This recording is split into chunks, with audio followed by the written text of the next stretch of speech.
বাল্যবিবাহ একটা সামাজিক অভিশাপ। কোথাও পারিবারিক চাপ, কোথাও অর্থনৈতিক সমস্যা, আবার কোথাও বা কিশোর কিশোরী বয়সের রঙিন স্বপ্ন।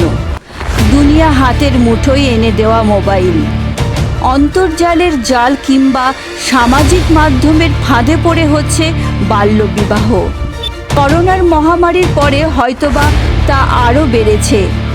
NHFS 5-এর তথ্য অনুযায়ী মুর্শিদাবাদে প্রায় 56% মেয়েরই বিয়ে হয়ে যায় নাবালিক অবস্থায়। নাবালক পরিযায়ী শ্রমিকের সংখ্যাও কম নয়, তাদেরও প্রায় 43% বিয়ে হয়ে যায় 21-এর নিচে। কিশোরী মায়ের সংখ্যা 30%।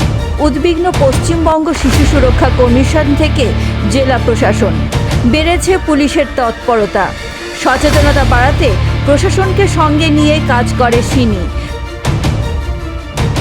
তাদের কন্যাশ্রী ক্লাবের পিয়ার লিডারেরা এবং কন্যাশ্রী যোদ্ধারা নিয়মিত শুধু বাল্যবিবাহের বিরুদ্ধে প্রচার করে না, খবর পেলে প্রশাসন পুলিশকে খবর দিয়ে বাল্যবিবাহ আটকে দৃষ্টান্ত গড়ছে। এ নিয়ে বার্তা সংবাদ প্রতিধ্বনি সেই লড়াই ও প্রচারের কথা জনস্বার্থে নিয়মিত তুলে ধরছে। আজ দ্বিতীয় পর্বে দেখুন মুর্শিদাবাদ জেলার কন্যাশ্রীর ওসি সৌমিক বাগচি কীভাবে নিয়াল্লিশপাড়া গোয়ালজান রিফিউজি গার্লস হাই স্কুলে কন্যাশ্রী মেয়েদের সঙ্গে তথাকথিত ভাষণ দিলেন না, মেতে উঠলেন আন্তরিক মত বিনিময়ে। এবং সিনির আরোগ্য ওয়ার্ল্ডের জেলা কোঅর্ডিনেটর রাজনীতা মুখার্জি ছাত্রীদের সাথে সোশ্যাল মিডিয়ার কুফল নিয়ে আলোচনা করেন।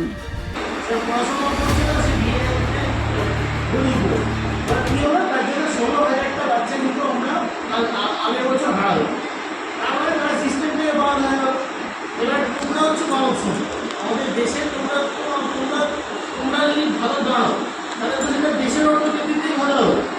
তোমরা যদি ঠিকঠাক না দাও তাহলে দেশের ক্ষতি, ঠিক আছে। এবার সেই জন্য দেখা যাচ্ছে আমরা কিন্তু 16,000 বাচ্চা ভাড়া।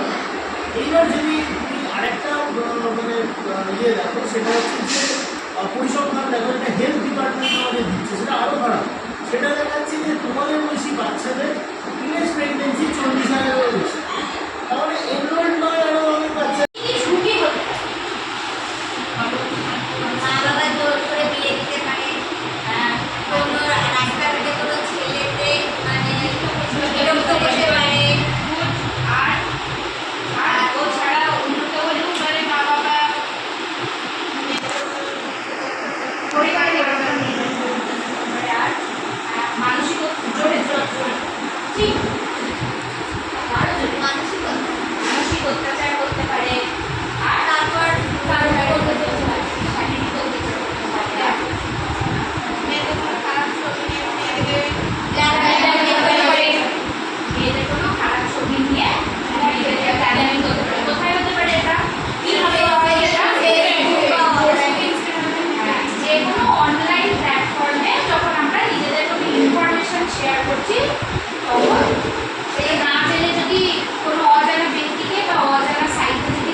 সম্প্রতি জেলা প্রশাসন লক্ষ্য করেছে, জেলায় মুখ্যমন্ত্রীর স্বপ্নের প্রকল্প কন্যাশ্রীর রিনিউয়াল K1 আটকে যায় প্রায় 16,000 এবং K2-তে আপডেটেশন থমকে যায় প্রায় 4,000 জনের।